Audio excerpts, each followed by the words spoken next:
So this is the MiniMax thoracic retractor. This is for thoracic approaches and a minimally invasive thoracic approach. You can see the length of the opening is small.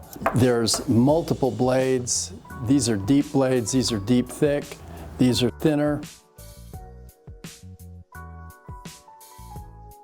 We also have non-radiopaque blades that you can see through with X-ray if you're using the blue blades.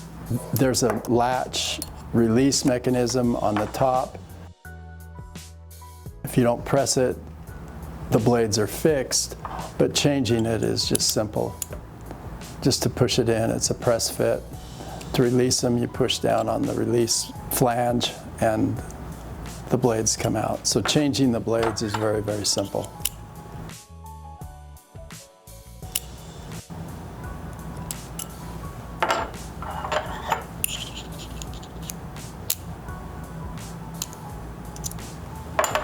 It's strong.